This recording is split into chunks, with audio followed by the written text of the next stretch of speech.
YouTube, what is going on? It's the Narrow Talk 23. I'm back with another video. Before we get into the video, YouTube, I need you to hit the like, comment, and subscribe button. Turn on that post notification bell while you at it. Oh, so back in 2016, 2015, 2016, around that time, we all know Jelly Fam came out. Everybody wanted to do jelly layups and stuff like that. So today we gonna see what happened to Jelly. Let's get straight into it.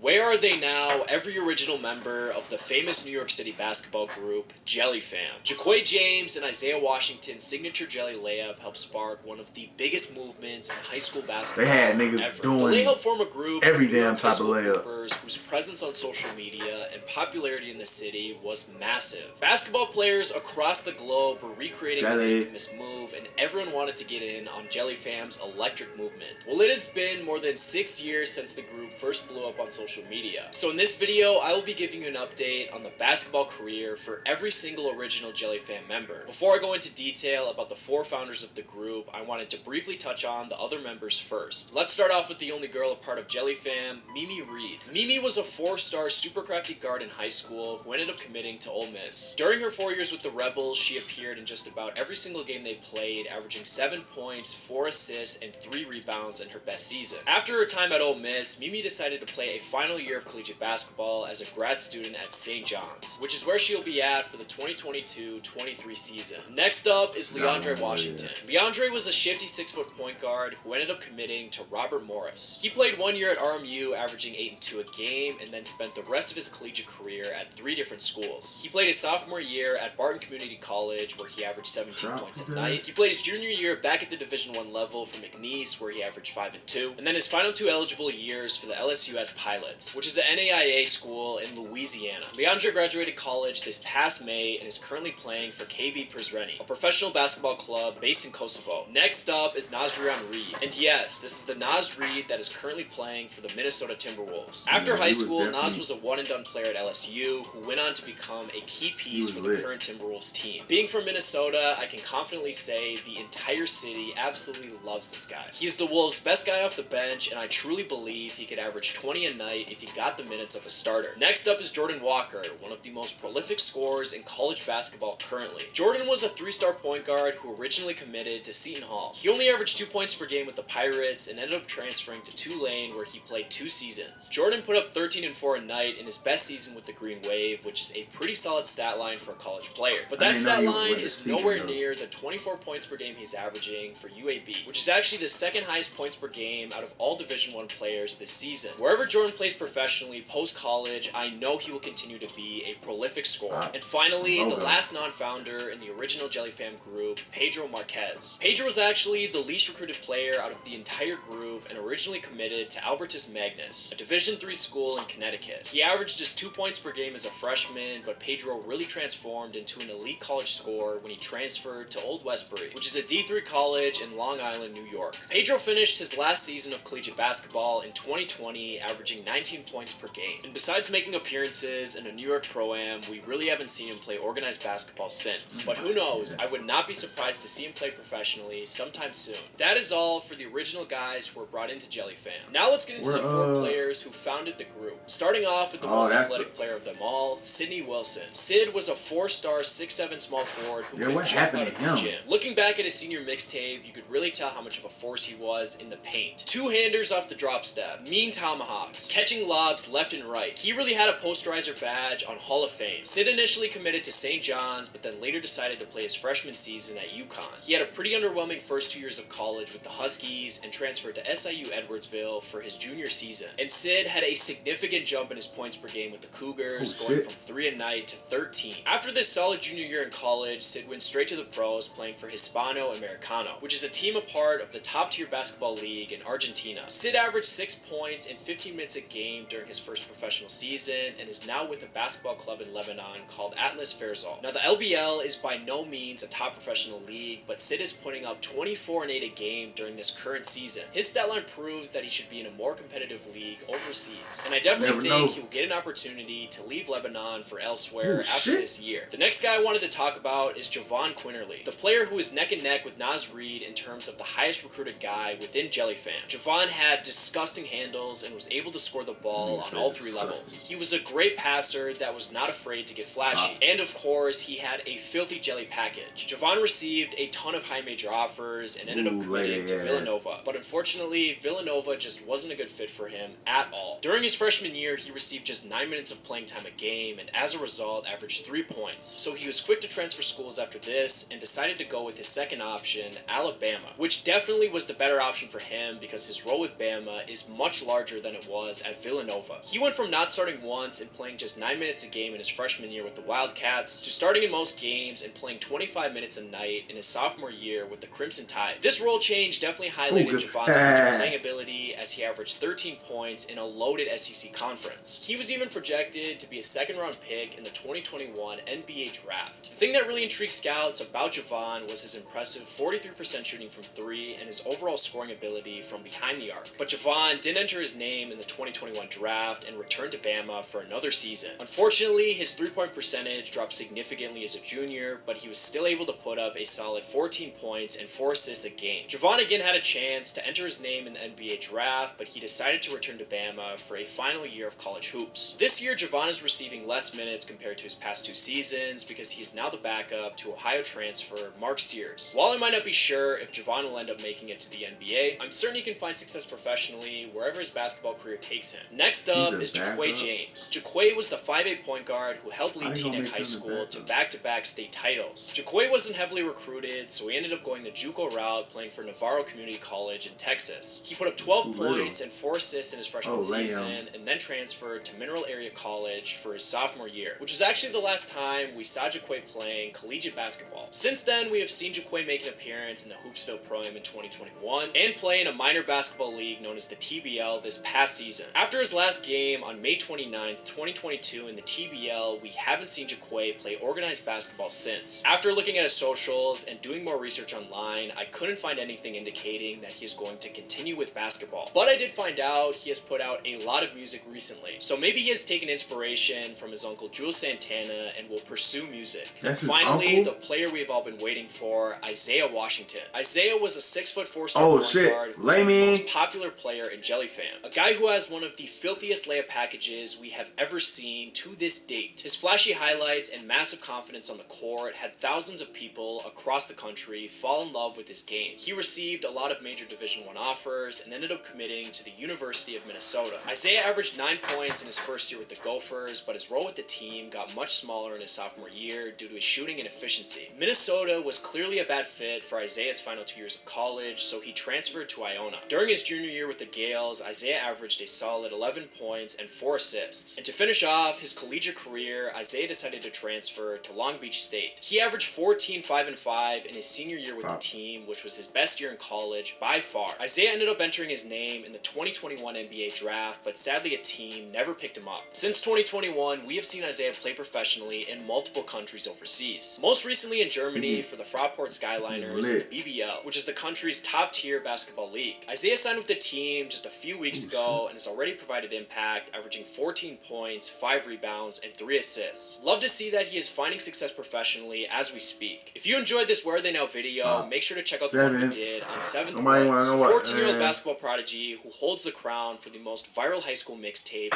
ever. Just like all of the guys in Jelly Fam, a lot has happened in the life and basketball career of 7, so make sure to check out the video. I ain't gonna say give it up, but he been hooping for too long. I remember watching his video in like 6th, 7th grade. He's still hooping. But YouTube, this was a good video, I ain't gonna lie. Jelly Fam, bro. I remember going to Jelly Day, like, what was it, 2018, bro? It was Isaiah, I think Sid was there, I ain't gonna lie. I was on some fanboy type shit, I ain't gonna lie. This was when I was younger, but I had the nigga on my home screen and everything. I was weird, I don't know, I ain't gonna lie. I thought he was lit. He made the jump. I'm like, the hell going, this shit lit as hell. But nah, YouTube is rocking with the channel. Leave me a like, comment, and subscribe. Catch me on